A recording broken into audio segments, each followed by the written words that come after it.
Hello and welcome to our podcast, The Blossoming Unity. We are Dennis and Nicole, and we are here to introduce you into the conversation about different spiritual perceptions, techniques, and methodologies in order for you to have inspiration for your day to day life. Hello, hello, and welcome. Hello, everyone. So good to have you back. Thank you for listening to us every week. Some of you, yeah, it's the last or the second last podcast of the year. We haven't figured that one out yet. Oh, we've already gotten 16 of them done. We've Yeah, already had 16 podcasts, 16 episodes.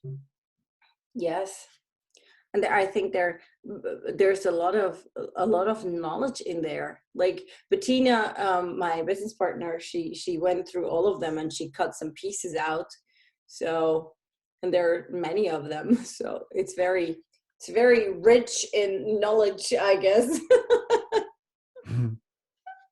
So if you want to go back, it's like our podcast. The cool thing is you can listen to them at any time, and because they're timeless, they will um, give you what you need, whatever you need it. Like we did them in 2021, but when it's like 2025 and you're listening to it, good for you. Welcome.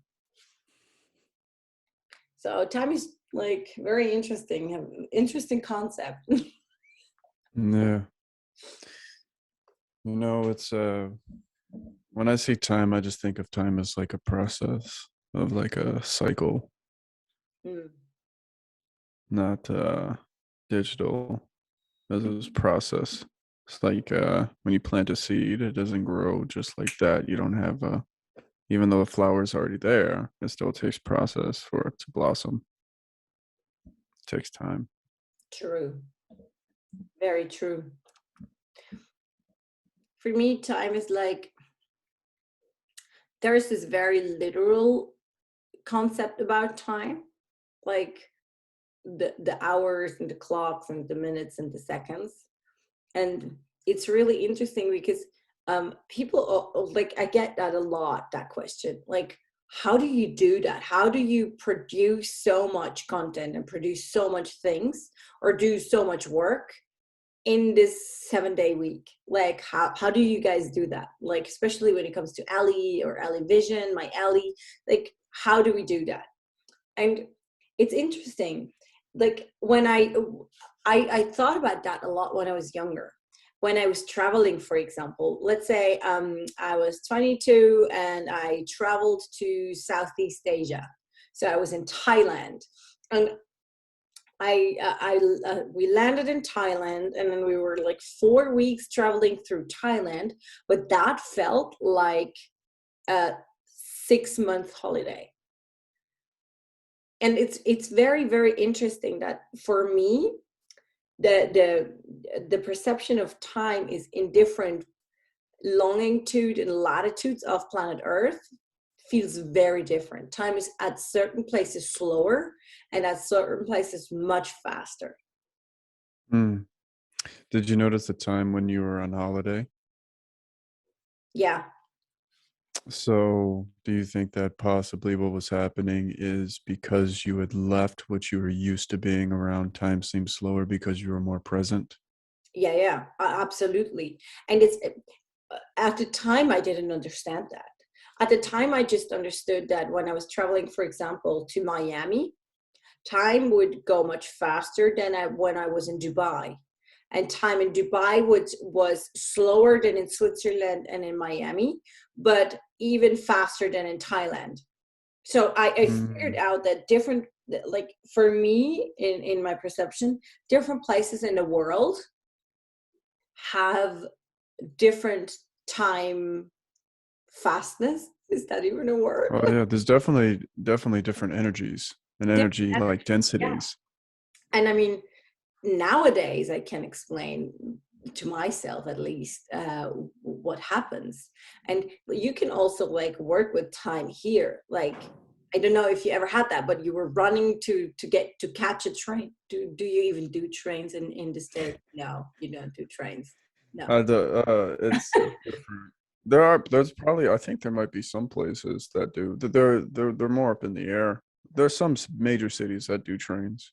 Yeah, at least like New York or Mm, subways, something like that. yeah. Yeah, I mean, in Europe we do a lot of trains and buses. Like public transport is huge. Everybody does it. So like sometimes I was kind of late-ish to get to catch my train, and I was talking to time, and I was like, oh, can you please go slower? I need to get there. I need to catch that train, so please make that I arrive at the train station at 7:18 in the morning. Was just random something. And but very interesting enough, that always worked, always. You can mm. stop time, but then at another point in the day it goes faster. It's like catching up. Like, I don't know if you've ever experienced that, but I did that like all the time. Like, as some people talk to the weather, my mom, for example, when she needs to walk her dog and it's raining, she's talking to the weather and she's like, give me that window of 30 minutes with no rain, and then it's working. Like, and I think it's really, I know it sounds a little bit woo woo and like not really, yeah, it sounds strange, but that's what I experienced.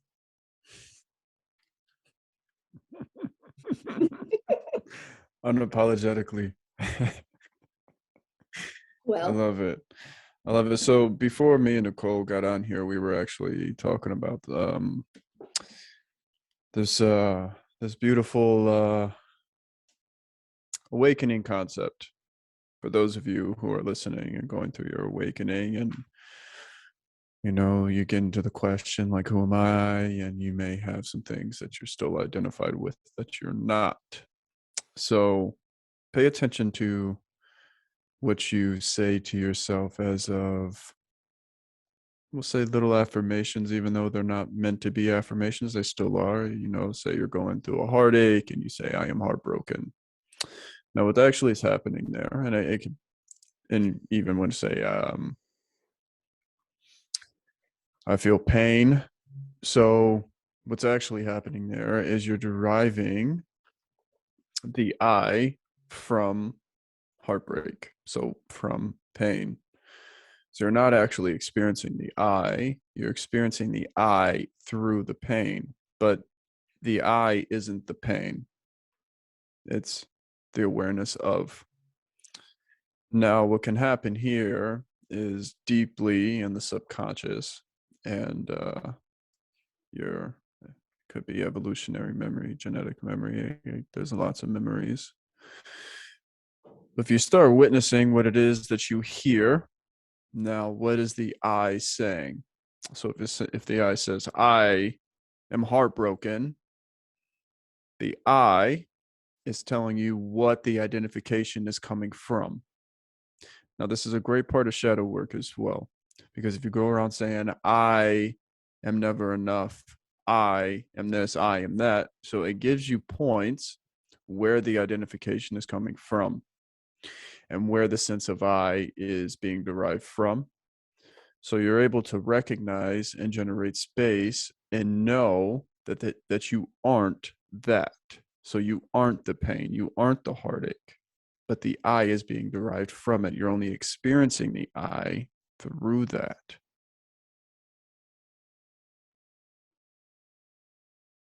It also goes by with the body. You only know the body through the sensations of the body. You only know the breath through the sensation of the breath. Now, it's not sensation. It's not these labels that we use. It's not the secondary thing. The true truth of it is when you start going within past the sensations and finding the truth there, past it all, past the I am this, I am that, I am this, I am that, past all of that, all of it.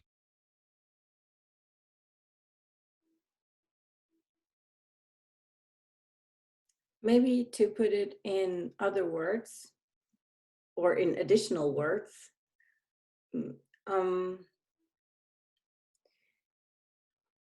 I think what we can say to the identification with everything that is you are neither your body, you are neither your breath, you are not your sickness or disease, you are not what you think, you are not what you feel, but the one that is perceiving what is coming and going.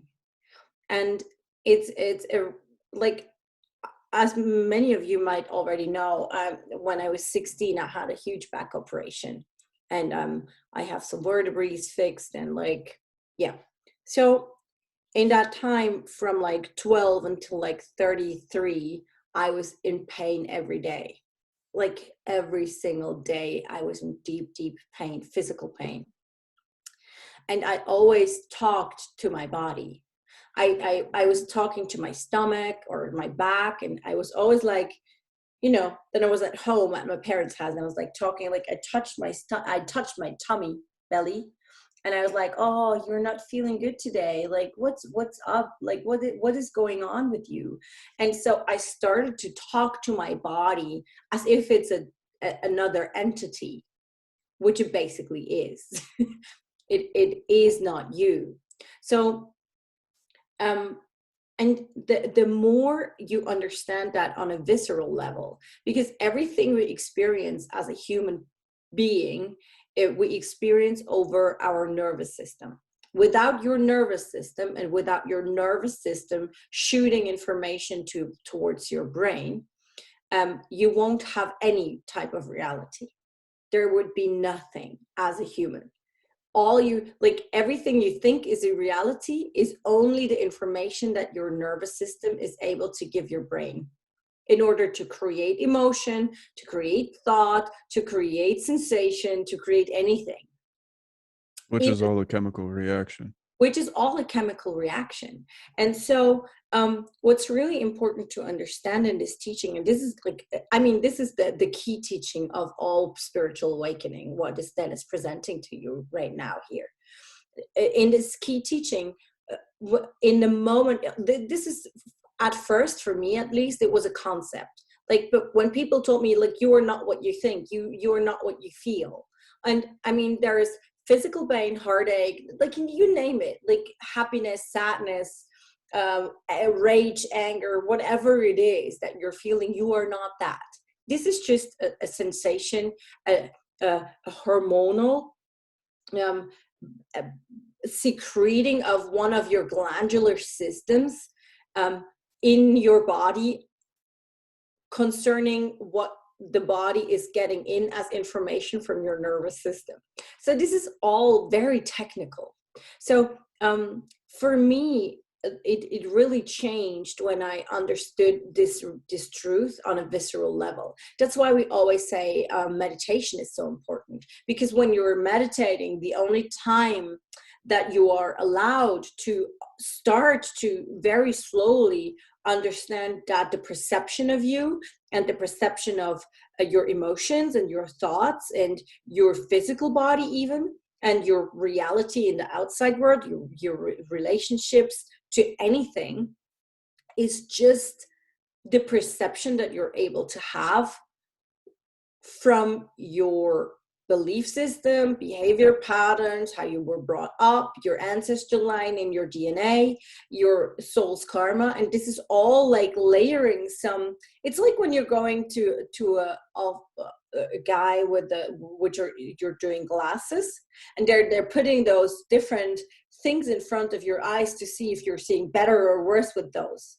And it's like a layering of reality angling things which are like in your brain.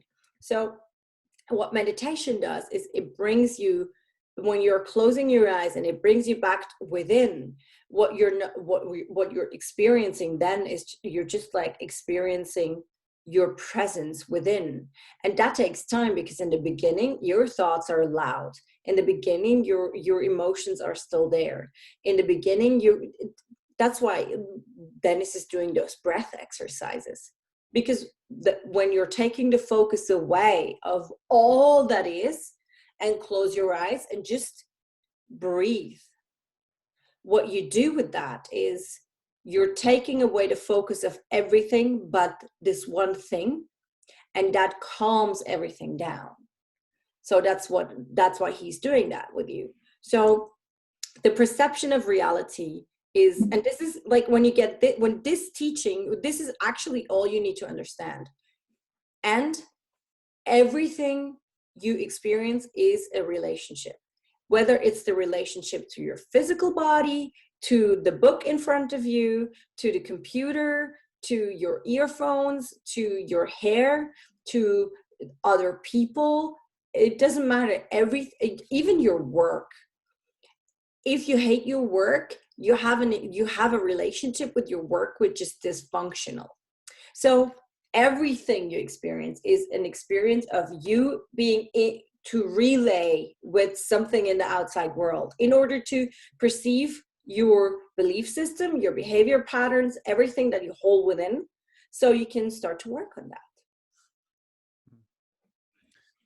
It was when you said when you close your eyes to all that is, instantly it was when you close your eyes to all that is, you open your eye to all that is. Yeah. The single eye. I think one of the greatest things is when you say, who is the I? Forget the am and all the stuff that goes behind it. Just that simple question, who is I? I. What are you left with when you get rid of the am and you get rid of everything else? You're just left with the I. Well, who's that? Who's that? Who? What? There is this beautiful meditation which says, when you're closing your eyes and you're going within, and when we could agree on that you are not your body, like if you are not your body, and if you are not your thoughts, and if you are not your emotions, you're not the sickness, The you're memories. not the disease, you're not your relationships, you're not, can that which remains, can that be born or can it die? Mm. And when you understand that that which perceives can neither be born nor can it die, then you are at the I, which is not even an I. It like got to the point where it was like, if you can see it, it's not you. Yeah. If you can see it, it's not you. No. And see goes with, not just eyes, but everything that you experience through the sensory perceptions. If you see it, it's not you. Mm. And if it can die, it's not you either. Mm. If it can be born, it's not you either. Mm. For me, that was when the whole teaching, I only understood the teaching in the moment. I viscerally understood that the one that I am cannot die, nor can it be born. That was the teaching for me that changed all relationships that I'm having to everything and anything on this whole planet. When you understand that no matter what you do, you cannot die.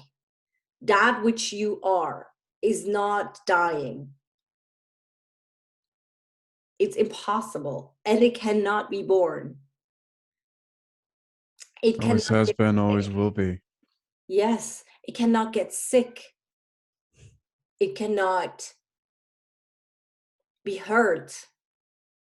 That which you are is just perceiving all that coming and going.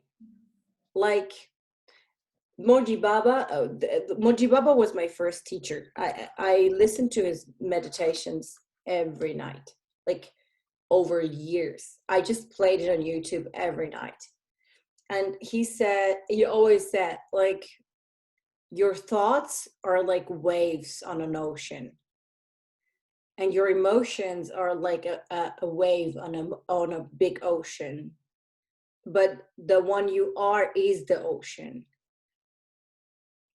And it took me forever, like, as a picture in my brain, I could understand that. Like, I could understand when he said that. I was like, oh yeah, I am the ocean, and my thought is a wave, and my emotion is a wave, and my relationships are waves. And sometimes you're like in North Scotland at a brick wall, and the waves are like splashing on, and you're in the middle of a storm. And sometimes you're on the Maldives and it's peace on earth. And all of that happens simultaneously at the same time in the same ocean. And this is like when I speak about the subconscious beliefs, the subconscious landscape that you're in. Are you in your subconscious landscape rather in a stormy, very harsh reality, or are you rather in a more of the Maldives peace and love and earth beach reality, right? Where like the dolphins are jumping and some turtles are flying by, but it's all the same ocean. And he brought that up, and I was like, okay, when I was very emotional or I had a heartache, I did the school of heartaches. Like I'm a professor of heartaches. I know exactly what you're going through. Then I was like, okay, I'm the ocean. I'm the ocean. I'm not the wave. I'm not the wave. But viscerally, I didn't understand it. Like on a visceral level, I had no clue what the fuck he was talking about. But then when the one you are cannot be born or cannot die, for me that was the sentence. There's a space within, I don't know where it's located. I don't try to locate it. I just know it's there because I've been it. I am it. It's, you can't really put it into words, but it's complete stillness. And everything else around it vibrates from it.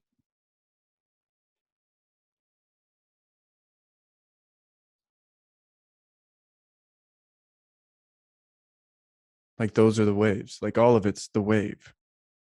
Like the subconscious is a wave. Like all of it. It's all waves. Everything. Everything is sound. All waves. And all waves, Everything has a sound. everything is energy, and everything vibrates in a certain kind of wave. But this vibration is sound. We cannot hear it with the human ear, but maybe dogs can, or other animals. They have other sensory systems. Maybe you cannot hear it at all, but still it's a wave. Every thought is a wave, every emotion is a wave.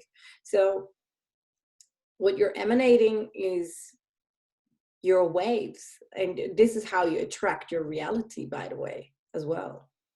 You're attracting your outside world reality, your relationships, your stresses, your whatever. That is coming from the waves you're sending out consciously, but mostly subconsciously. See, the crazy thing is when you don't understand it and you're attaching your identity.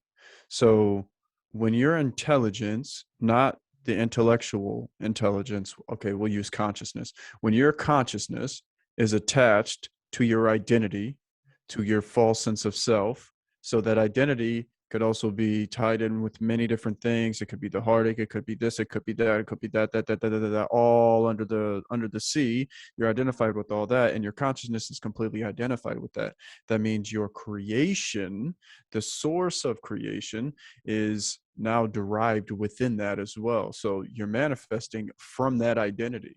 and you'll only manifest from that identity. So if your identity is derived from heartbreak, you will only attract heartbreak over and over and over again until you finally realize, I am not the heartbreak.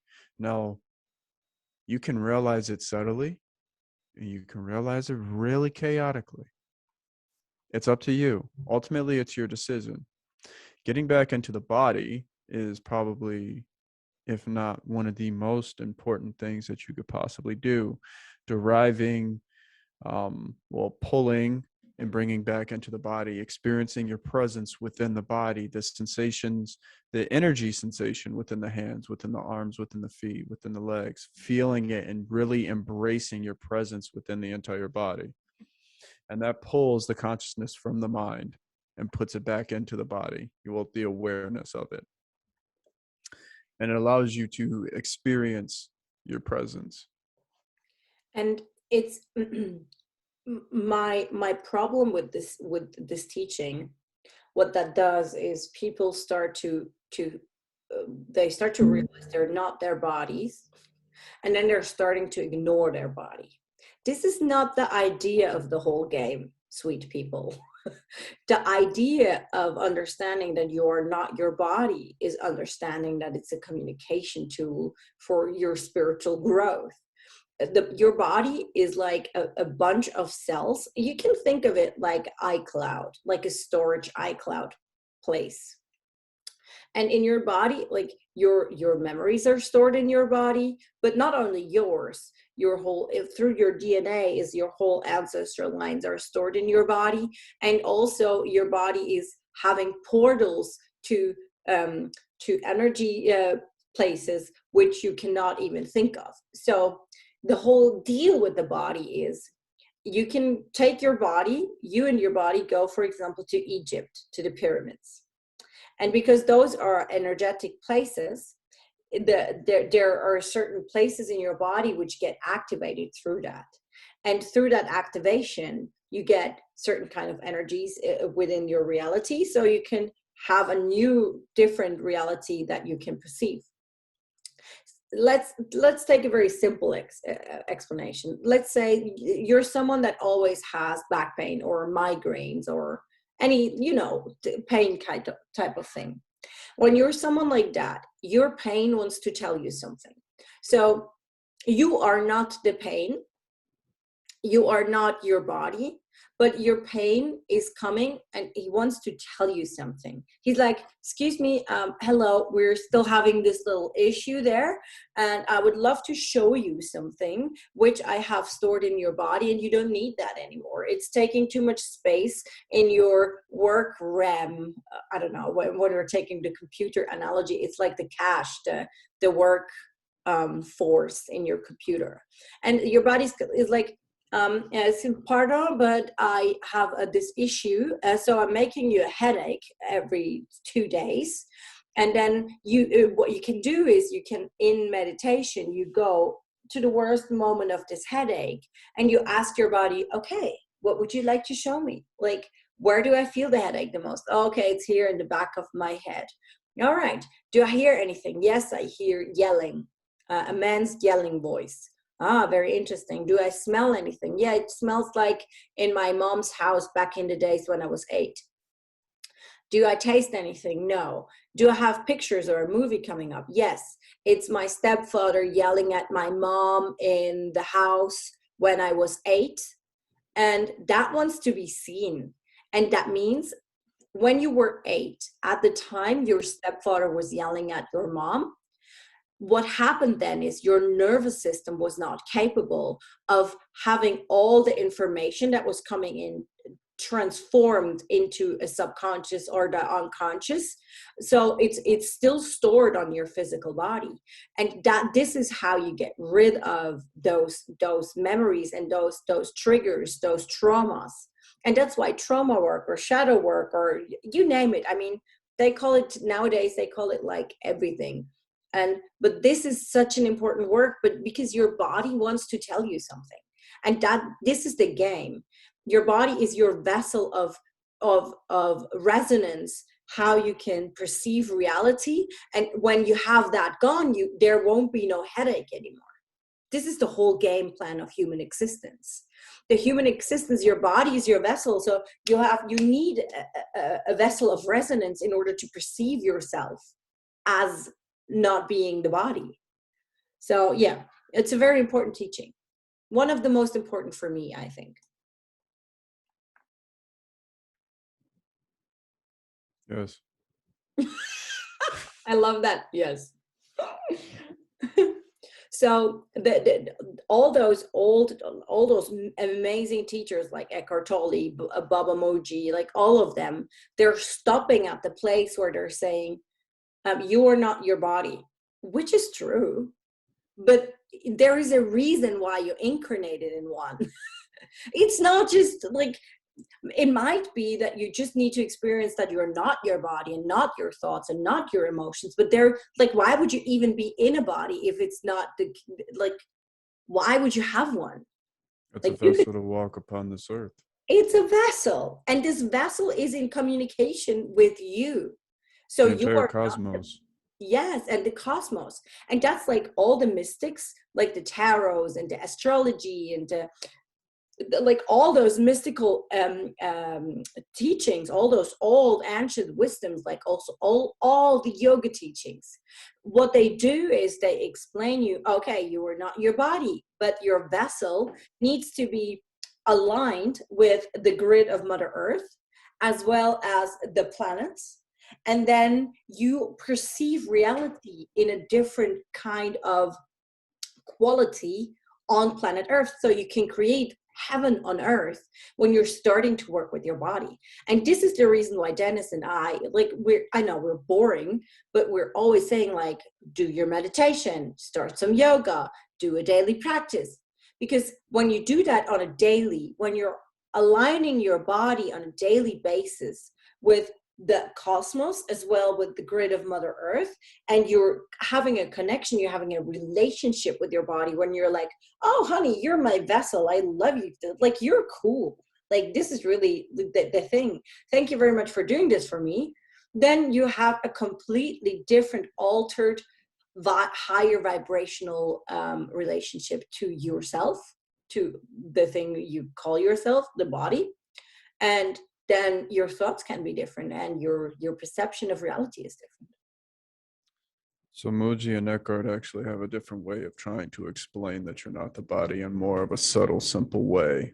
So Yeah. rather than giving the explanation, kind of how like mystics do, they tell you to do present moment inner body practice. So you are getting back into the body with your presence. So you're becoming aware of the body in a different way. You're not your body, you're not your mind, but you're able to be present with both. So the whole point of it is just becoming extremely present here and now. So you can have the perception to be able to see the future and see the past in a different light, and not have it be derived in an imaginary state where you can set goals and have the momentum to allow things into fruition by being present as you're going along the journey, and being able to look at the past in a different way as well, so you can take the proper steps and being able to have a clear mind. Now that's the biggest thing, is when you say you're focusing too much on the future, you're focusing too much on the past. In the beginning, yes, because you're only seeing those. You haven't experienced the present. When you experience the present, then you're able to use the mind as the beautiful tool, the divine tool that it is. Right now, it's controlling you rather than the other way around. You only have two jobs: control this body, control this mind. Yeah, That's it. that's it. And Sadhguru really says it nicely. I love Sadhguru's teaching about the mind. He said the mind is like a knife, and Mm-hmm. the question is, who's holding it? Like, are you the one holding the knife and controlling it, or is the knife controlling you? And I really like that. It's like such a beautiful analogy, because, like, I'm very sure that with a lot of people, the mind, the knife of the mind controls them, their reality. Also, a lot of people think the mind is only one thing. We categorize a very complex brain as one thing. We take memory, we categorize it with the mind. We take intellect, we throw it in with the mind. We take imagination, we throw it in with the mind. And it's a combination of slicing it into many different parts, because the intellect is acting differently than the memory, but then the memory is also being balanced with the imagination and the intellect, all working together in a trifecta of confusing the shit out of you. And you're living your life through that veil and confusion, completely delusional to reality, because you've only seen imagination, memory, and the intellect. Now, if you don't have or haven't experienced life outside of the intellect or outside of the memory or outside of your imagination, you are not going to be able to know when something is imagination and a meditation, is something just a memory and meditation, is this the intellect that's slicing things open that doesn't need to. The intellect is only there to dissect things. If you only use the intellect in your relationships, you're dissecting every single person that you ever meet, every relationship. You'll find something wrong in every single relationship and every single encounter and every single thing. The intellect is meant to pull things apart, figure out problems. That's its job. And if you're going into relationships that way and you're intellectualizing emotions, now you're breaking down emotions and cutting those open too. Now an emotion can't. It was funny. I heard someone say, "You need to. You're feeling your feelings." No, you're just feeling.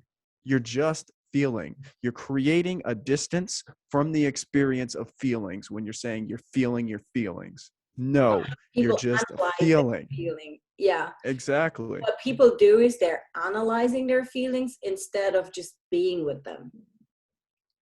It's just a feeling. It's just sitting there. And it's so, I wish we had a different language to be able to Yeah. communicate. There has to be another, I have to learn a new language. I have to learn a new language that articulates this in the best way. This entire You thing. probably will need to learn Arabic. They have way more words for the same things like we do. Like in Arabic, you have like 115 words for the word love. It's amazing. It's the most poetic language Wow. ever, but it's very complicated to learn. Mm. But it's like those old languages, like they have more words for the same thing. Mm-hmm. So it's like they're more detailed, they're more like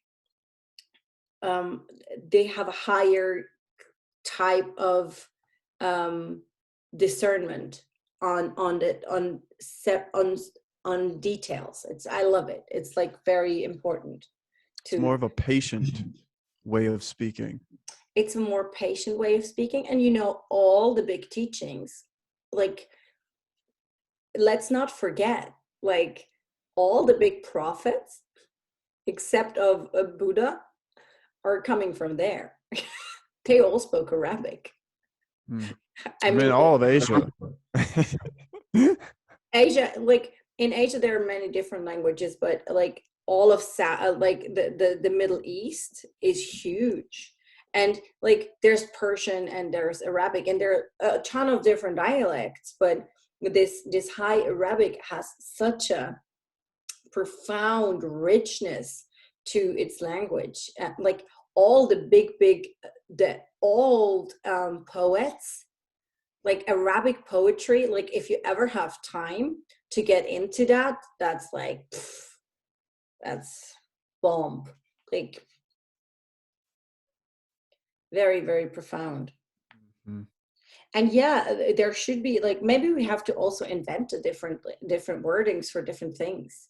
I think with this whole elevation um of coming into this Aquarian age, we will, because back in the days in the Piscean age, there was like, knowledge was the most important thing. Like knowledge was like very rarely there. Like you needed to have a teacher, and you needed to have, like, this teacher could only teach you the thing that he got taught, and like, you were like, the people that went to university were the ones holding the power. People that were like could read and write were holding the power. Like, that's only 200 years ago. Let's be very clear on that.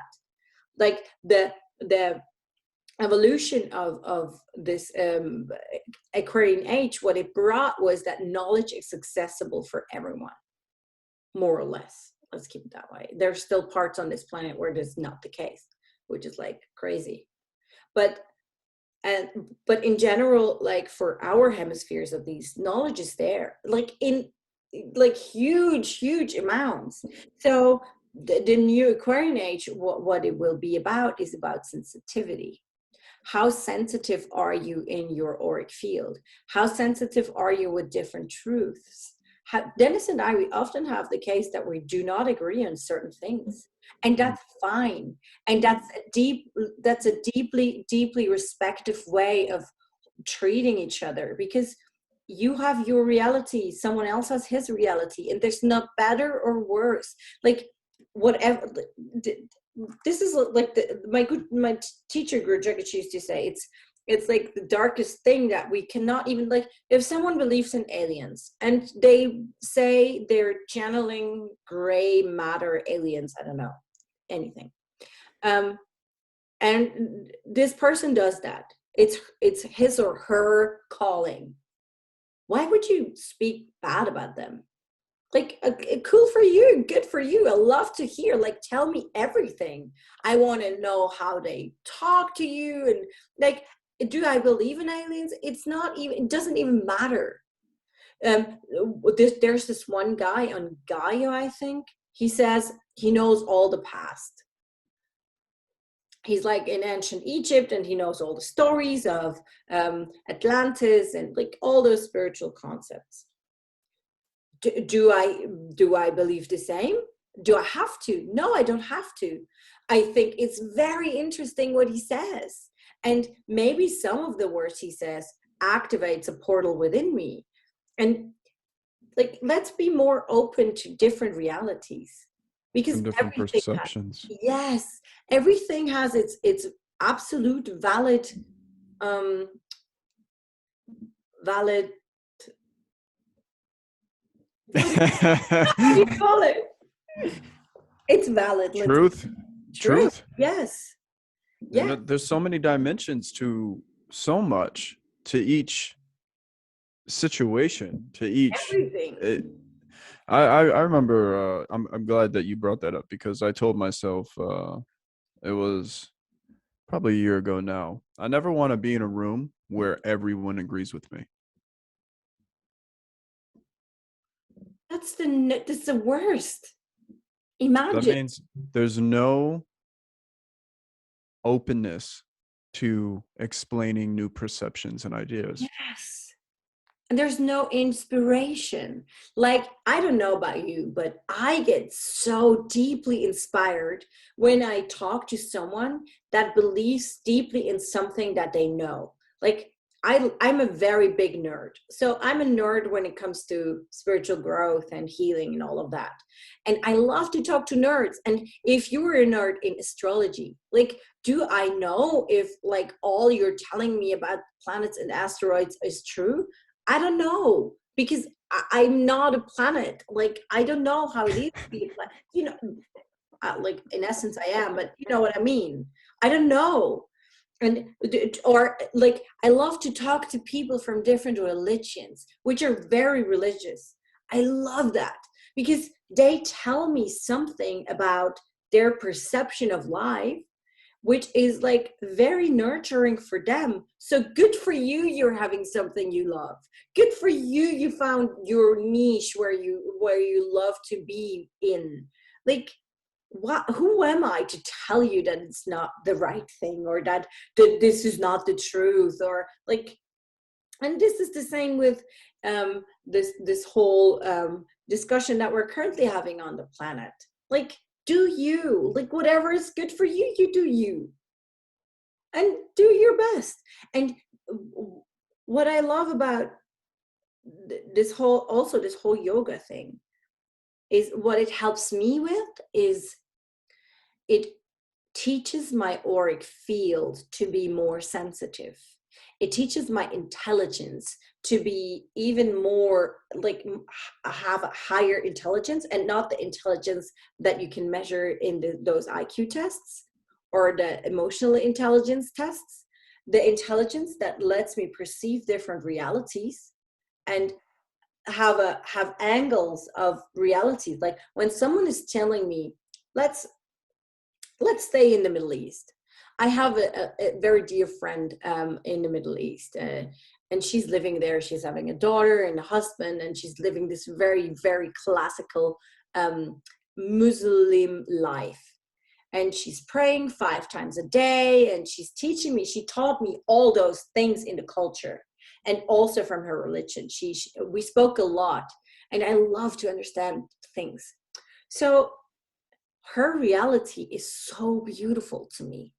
And I know I had incarnations over incarnations where I lived in the same reality. And she's teaching me all those things in like, and who are we to say what's wrong and right?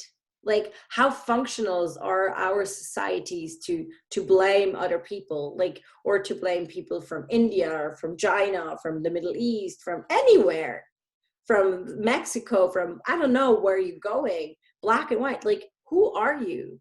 Like, and for me, having the intelligence and having the stamina in your body, having a nervous system which allows you to let everyone have its own reality, and to listen and to create space where everything is possible.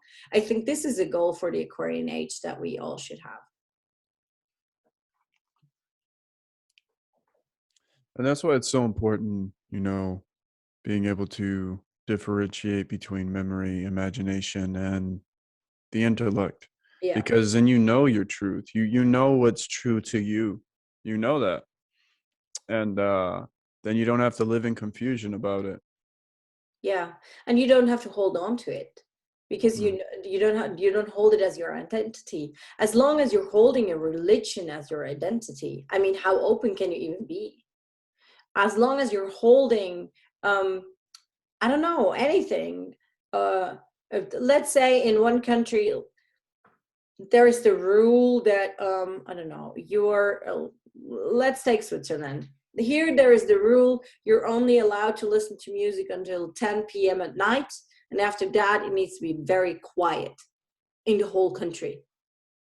So there's no one with loud music driving around, and there's no fun. I mean, it's very quiet.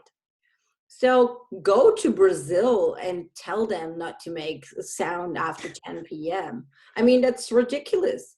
And who are we to think that because something works for one place, it has to work for another place, or some rule has to work for one life, it has to work for every life? Like, who are you? Like, the prophet?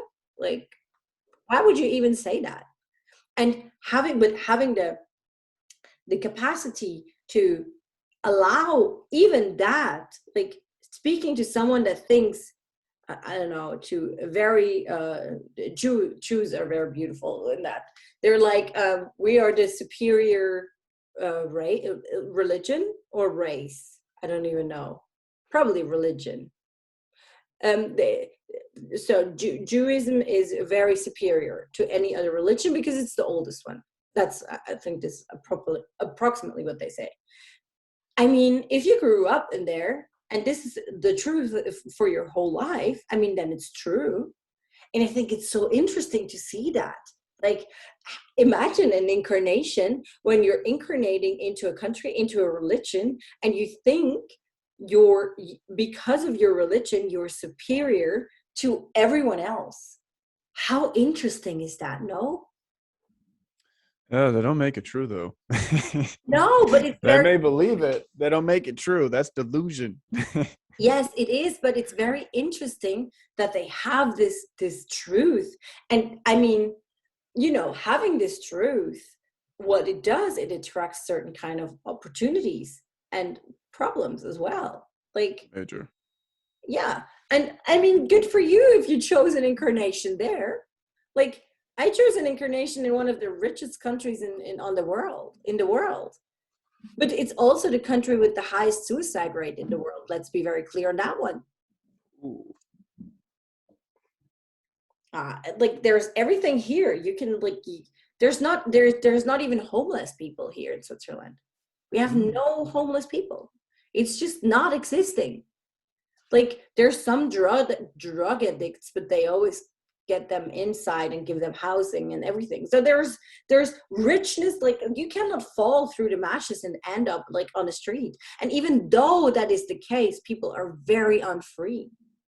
They're not like what I do, like creating my own company and trying to build something new. For them, that's crazy. You know, so I really love different perceptions of different realities, and traveling and talking to people of other religion, other ethnicities, other countries, other cultures. Oh, I love culture so much. Also understanding that certain teachers teach through the veil of their culture as well. Every teacher teaches through the veil of their culture. There's So not one who doesn't. one teacher will speak through one way, and if they'll be this, a certain teacher could be saying something that's the exact same, but it's just differently cultural. So it'll be understood differently. And it's beautiful when you start paying attention to the different cultures, because the one teacher you were paying attention to may have had many points that you were like, wow. And then you see the other teacher, and then there's points within that didn't make sense in here, and they connect and resonate deeper from that culture. Yes. And that's so cool. That's why I love, for example, in the whole South America has a lot of shamanism, a lot of Mayan culture. And I think it's really, really interesting because it speaks to a lot of people here in Europe. And then the Indian culture speaks to a lot of people, and like all those different those teachings coming from the Tibetan culture speaks to a lot of different people. The Chinese traditional medicine culture speaks to a shit ton of people as well, because it's really good. But nothing is the truth. It's just a different perception of reality. And it's all saying pointing to the same thing. Same. All big religions as well. Christianism, Judaism, Buddhism, Islam, like name it. All the same rules, like be a nice person, don't hurt anyone else. Like it's all the same rules. Like it's the same. That's and then it. there's the underlying truth of making you point back. Yes. Always. Right? That's always there. Always. Through all of them. Through all of them. All big teachings, all big religions, in essence, what they say is, you are God. Or part of God, at least. And people get tripped up because they start thinking of the concept of God. Yes, they are. It's all a concept. Once you get past the concepts and the concept of concept, then you actually start experiencing reality. If you can sit with no thought, I'll say for 5 minutes, just no thoughts. So that is allowing the space of just pure awareness and perceiving. Then you'll kind of understand what it is that I'm speaking about. Just 5 minutes. So all you need, 5 minutes. And then you'll be like, oh, that's a drug. Don't listen to him. Don't try it when you're in the beginning of it's the most difficult thing. Sitting with no thoughts is the masterpiece of meditation. Don't start with that. Start with breathe in, count to 10, breathe out, count to 10, breathe in. Yeah, and also paying attention to bringing your full attention to your hands. For example, feeling the inner energy within your hands. Yes. And see if you can notice and be aware that your thoughts aren't going as fast. Yes.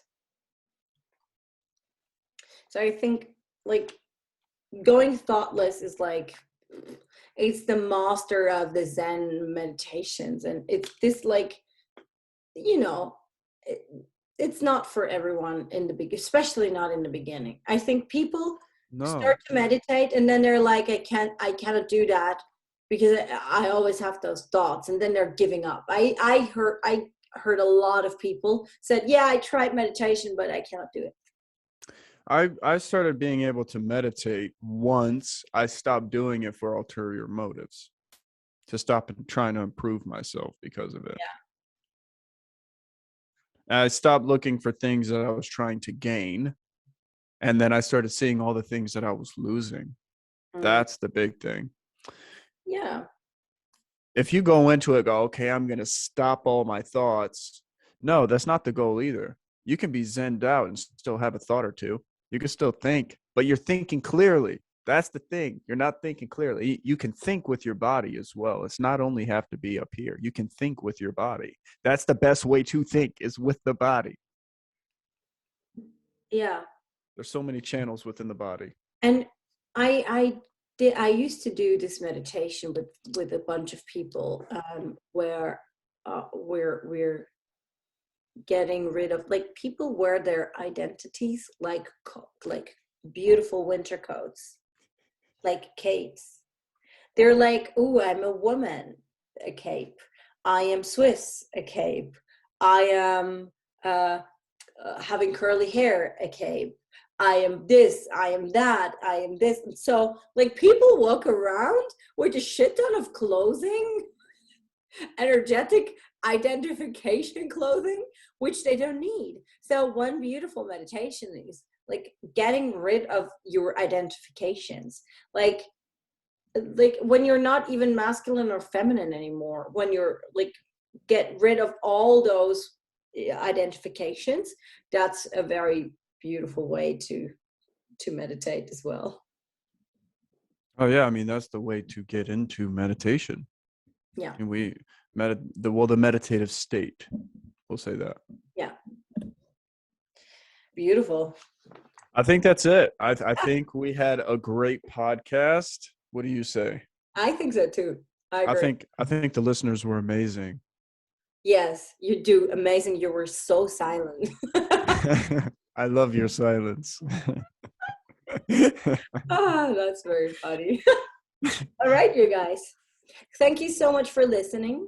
Are we coming back next week or in January? I don't know. Let's see. I think Maybe it's we'll 27th. we'll take a week off and Yeah, I come think back, and yeah. we're back in January, you guys. We'll see you in 2022. Oh my God, yes, it's a 6th year. I have a lot to say about that as well. You know, maybe we'll talk about it before, but February 22nd, 2022. Yeah. I think it's going to be weird. That's a lot of twos. No, I think it's going to be amazing. Well, we'll talk about it in January. All right, beautiful people. We love you. Make sure you check out my.ellie.vision. Subscription based. Get your yoga, get your breath work, get your great, beautiful meditations from the great, beautiful teachers. Also, if you're looking for some magazine work, you like to read, you like to scroll on your phone and read magazines when you're on the train, when you're driving, don't do that. But if you're at the playground with your children and you want to read up on some beautiful spiritual information, make sure to check out ellie.vision. And yeah, check out the weekly tarot as well. Yeah. I wish you Merry Christmas for those of you that are celebrating Christmas. Yes. But for sure, a very, very happy change of years, which will be amazing. We're going to have new energy. And yeah, enjoy it. Happy holidays. Bye. Mwah.